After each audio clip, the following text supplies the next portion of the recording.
Bueno, un segundo. Perdón, pensé que había dejado algo abierto que no debía. Le hace el WhatsApp, no tengo ganas de que me lean las conversaciones cuando apreté alta. Bien, entonces, ahora me queda extrapolación. Lo que les quería contar acá es un poco cosas con las que hay que tener cuidado, ¿sí? Nosotros habíamos visto... ¡Ey! ¿Qué pasó? Se rompió. Extrapolación, ¿sí? Habíamos visto que cuando tenemos un conjunto de datos podemos interpolar en el medio, básicamente predecir nuevos valores, ¿sí? Trabajando con alguna de estas cosas que vimos antes, ¿sí? Ya sea Newton o Lagrange, nos permiten predecir o calcular valores nuevos en el intervalo. Predecir es muy generoso. Digamos, calcular nuevos valores en el intervalo en base a los puntos que tenemos, ¿sí? A eso se llama generalmente interpolación. Pero lo que les quería comentar es que esto nos sirve si queremos trabajar con puntos que están por fuera del intervalo donde tenemos datos, ¿sí? Eso es lo que generalmente se conoce como extrapolación. Y esto tiene que ver con que nosotros conocemos la tendencia de nuestros datos en el intervalo en el que estamos trabajando, pero no lo que pasa afuera, ¿sí? Y en general va a ser que cuando trabajemos con cualquier método de interpolación y nos alejemos de mis puntos, o nos alejemos de los puntos, ¿sí? Los datos se van a alejar mucho de los datos si tuviésemos datos reales en ese intervalo. Esto tiene que ver con que, eh, puesto en un ejemplo, ¿sí? Supónganse que yo tengo un conjunto de 3 puntos. Vamos a hacerlo fácil. Tengo un conjunto de 3 puntos que tienen esta forma. Vamos a hacerlo más alevoso. Esta forma, ¿sí? Cualquiera puede venir y decirme, bueno, yo ahí puedo ajustar, ¿sí? Y si hago interpolación con Lagrange o con Newton o lo que sea, va a ajustar alguna, discúlpenme, alguna parábola así, ¿sí? Pero bueno, lo que va a pasar es que cuando quiera predecir un valor, por ejemplo, por acá, sigo con esta parábola, ¿sí? Uno la línea vertical con esa parábola y me va a decir, el valor es este, 7 millones. ¿Sí? Fíjense dónde está el eje. ¿Sí? 7 millones. Pero ¿qué pasa si yo seguía tomando datos de donde lo saqué y mi curva real, en vez de hacer eso, hacía esto? Lo mismo por acá y acá hacía algo así. O peor, hacía esto. Subía igual por acá y acá hacía así. No lo puedo saber, ¿sí? La tendencia en los lugares donde no tengo datos, de acá para allá y de acá para allá, recuerden que mis datos los vuelvo a graficar porque ya les dibujé tantas cosas encima que se perdieron. Había un punto acá, un punto acá y un punto acá, ¿sí? Lo que pase de acá para allá y de acá para allá, no lo conozco. Entonces es complicado decir, sí, puedo decir que va a valer tanto, ¿sí? Eso es lo que se conoce como extrapolación, decir que va a pasar fuera del rango, ¿sí? Extrapolar en la vida cotidiana es algo raro, malo en general, qué sé yo, supónganse que estamos hablando de coronavirus y para una fecha determinada tenemos 100 casos y al día siguiente tenemos 110 casos.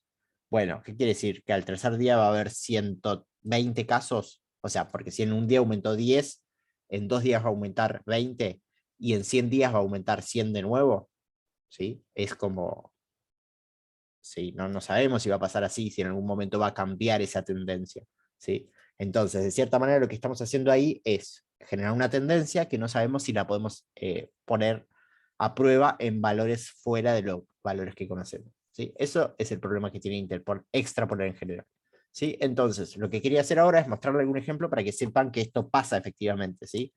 La tendencia es desconocida fuera del rango de datos. Si yo tengo este conjunto de puntos, una belleza, ¿sí? Porque yo los miro fuerte y digo, acá puede haber una parábola, algo así. Bueno, imagínense que la parábola pasa por esos puntos, ¿no? ¿Sí? Pero, si yo miro de dónde tomé esos datos en realidad, la parábola es otra, porque resulta que encima tengo ruido a la hora de medir los datos sobre qué fue, y acá se aleja un poco, ¿sí? Pero si yo hago la interpolación con estos puntos, ¿sí? Disculpen, voy a borrar la línea roja. ¿Sí? Hago la interpolación con esos puntos, la curva del polinomio de Lagrange es esta curva azul que está acá y mi curva de datos está por acá.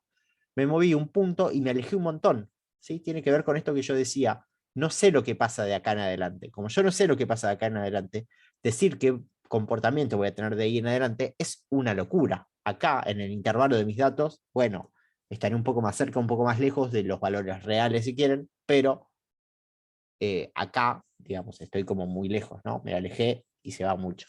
¿sí? Entonces tengan cuidado a la hora de interpolar. Bueno, acá si quieren tienen el conjunto de datos, ¿sí? Y tienen... acá hay algo que está mal, 1, 2 puntos. Bueno, y acá tienen la curva con la que yo generé los datos de la línea punteada. Bueno, esto para que sepan nada más. Quería hablarles, es cortito, así que ya paso directamente al siguiente tema. Perdón, me equivoqué de botón. Bien, ¿sí? El siguiente tema, bueno, ahí mido el error, fíjense que 43 contra 11, sí, es un montón el error por extrapolar. El siguiente tema del que quería hablar es otro tipo de interpolación que se la conoce como interpolación por splines, ¿sí? Yo voy a explicar el spline lineal con la formulación. Voy a explicar el spline cuadrático muy por arriba. Yo antes he explicado todas las cuentas de spline cuadrático, pero lo voy a explicar la idea muy por arriba, no vamos a hacer ninguna cuenta y les voy a mostrar los resultados. Si quieren, las diapositivas tienen algunas de las cuentas. Si quieren, les puedo pasar los videos de cuatrimestres anteriores donde lo explico, pero me parece que no vale la pena meterse en tanto en detalle. ¿Sí? Y sepan que en general lo que se usa ni siquiera es spline lineal o cuadrático, sino es el cúbico, que encima las cuentas son muchísimo más complejas y no quiero perder horas haciendo esas cuentas. ¿Sí?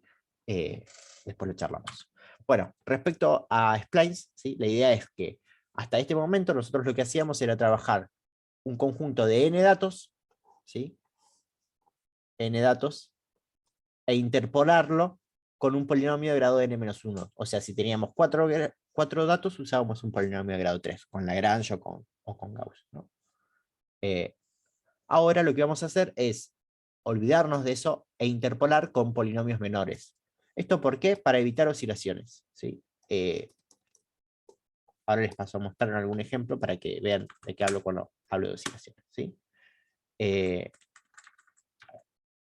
Esto que pasa acá lo podríamos considerar como una oscilación. Ahora cuando les muestre el ejemplito de splines van a ver mejor, ¿sí? Entonces la propuesta es decir, en el caso de splines lineal, ¿sí? Vamos a tener un conjunto de n puntos y los vamos a separar en intervalos, en n-1 intervalos de 2 puntos. ¿Qué quiere decir esto?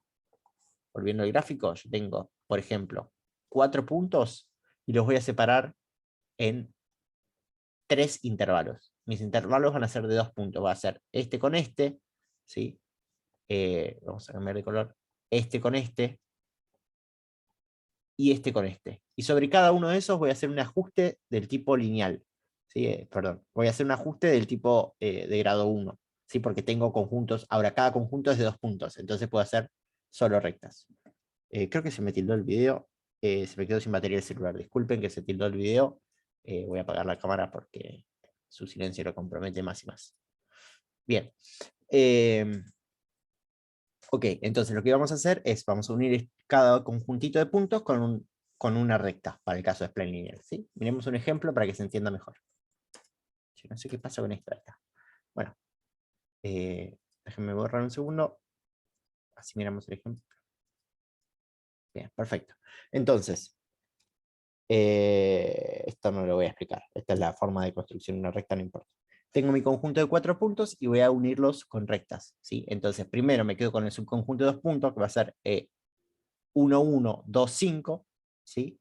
Y calculo la recta que los une. Puedo calcular el A y el B fácil, esto lo saben hacer, tienen 2 puntos, construir una recta, son expertos en hacer eso, ¿sí? Entonces les va a dar que la 1 es Y1 y que el B1 es la pendiente, básicamente. Lo construyen, ¿sí? Y construyen esta recta. A esto lo llaman S1. La idea de splines, ¿sí? Es que son funciones partidas con las cuales vamos a hacer la interpolación, ¿sí? Cuando estemos trabajando en el intervalo 1, 2, vamos a trabajar con esta recta. Ahora, vamos a tomar el siguiente intervalo y en el 2, 3 vamos a calcular la nueva recta. Planteamos de nuevo la ecuación de la recta, encontramos los valores de A y de B, calculamos y nos da esto que está acá, ¿sí? Si nuestro X con el que queremos interpolar está en el intervalo 2, 3, vamos a usar la fórmula de esta recta, ¿sí? Y lo mismo vamos a hacer para el otro punto, donde vamos a usar la fórmula de esta nueva recta, ¿sí? Bueno, esto que está acá, en principio es lo que se conoce como spline lineal, ¿sí? Es tomar todos mis n puntos y separarlo en intervalos de A2 para hacer la interpolación, ¿sí? Entonces, si yo quisiese plantear la función de interpolación, va a ser una función partida que va a tener 3 intervalos. Esta recta, si x está entre 1 y 2, esta segunda recta si x está entre 2 y 3, y esta tercera recta si x está entre 3 y 4, ¿sí? Bueno, Resumiendo, la idea es, tenemos n puntos, los dividimos en n menos un intervalo, ¿sí? Calculamos la recta para cada intervalo, que vamos a llamar s sub i, que es una función parcial, ¿sí? Donde el a y el b se calculan de esta forma, ¿sí? Y una vez que calculo cada uno de esos s sub i, creo mi función s mayúscula de x, ¿sí? Que es la función partida, donde s sub i vale el intervalo que va de xi a xi más 1 y así. ¿Sí? Bueno, respecto a spline cuadrático, se lo voy a contar muy por arriba, la idea es la misma, ¿sí? Lo único que vamos a tomar los puntos, en vez de a pares, de a 3. Acá digo pares, pero son ternas de puntos, ¿sí? Entonces, lo que vamos a hacer ahora, a ver, no, perdón, los vamos a tomar de 2, no dije nada, me confundí yo. Los seguimos tomando de 2. Pero lo que vamos a hacer es proponer que ahora los ajustes, en vez de ser rectas, van a ser cuadráticas, que pasen por los 2 puntos, pero como tenemos 2 puntos, hay infinitas funciones cuadráticas que pasan por esos 2 puntos, vamos a agregar una condición de contorno o de frontera, que es que la derivada en cada punto tiene que ser continua, ¿sí? A esto me refiero, para ponerlo en grafiquito y que se entienda rápido, ¿sí? Si yo tengo un conjunto de 3 puntos, ¿sí? Por acá, tomando el primero y el segundo, hay infinitas parábolas que pasen, ¿no? Porque yo podría hacer algo así, podría hacer algo así, y cualquier parábola que esté en el medio también, ¿sí? Pero la idea es que la parábola que viene de este punto hasta este punto, y la parábola que viene de este punto hasta este punto, tengan la misma pendiente en este punto. Entonces, me va a quedar algo así y algo así, ¿sí? Más suave. Esto lo que va a permitir es tener curvas suaves, ¿sí? Que pasen por el conjunto de puntos. Entonces, lo que vamos a hacer es proponer las cuadráticas, ¿sí? Como AI más BI por X menos XY más CI por X menos XY al cuadrado, ¿sí? Bueno, como se veía igual que antes, cuando habíamos calculado el spline lineal, ¿sí?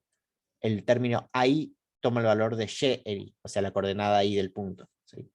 Bueno, para el resto de los términos hay que hacer un poco de cuentas, ensuciarse. Lo que hago es proponer la parábola de un costado y la parábola del otro, ¿sí? Fíjense que acá eh, no hay términos iguales, pero dijimos que la derivada, perdón, que tiene que haber continuidad. Esto quiere decir que SI para X y, a ver, para XI más 1 tiene que valer lo mismo que SI más 1 para XI más 1. Esta es la condición de continuidad, ¿sí? Planteamos esta condición de continuidad y podemos ver que estos términos se hacen cero y nos queda esta ecuación que está acá, que me relaciona, o tenemos una ecuación, si quieren, con dos incógnitas. Acá mis incógnitas son B y C, ¿sí?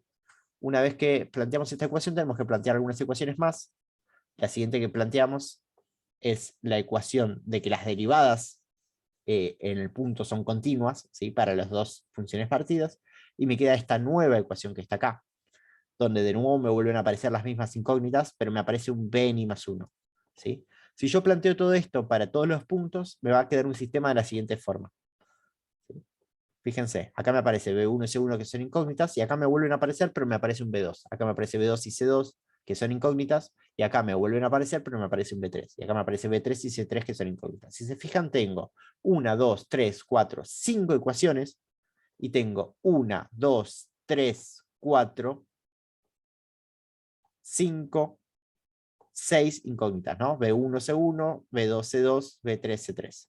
Entonces, tengo 6 ecuaciones y 5 incógnitas, no puedo resolver este sistema, o este sistema es lo que se conoce como compatible indeterminado, tiene infinitas soluciones. Entonces, lo que se suele hacer por convención es decir, pidamos que este C1 sea 0. ¿Sí? Si nosotros pedimos esto, yo le doy a C1 el valor 0, ya puedo hallar B1 de la primera ecuación, y si ya tengo B1 y C1 que los conozco, puedo hallar B2. Y si ya tengo B1, C1 y B2, puedo hallar C2. Y si tengo B1, B2, C1, C2, puedo hallar el B3. Y con el B3 y los que tenía antes, puedo hallar el C3. Entonces, de cierta forma, tomar esta condición de acá va a hacer que yo pueda calcular todos estos valores. Si hacemos esto, ¿sí? Acá hay que arremangarse y hacer las cuentas. Calculo el S1, ¿sí? El A1 ya dijimos que vale I1, eso es por condición.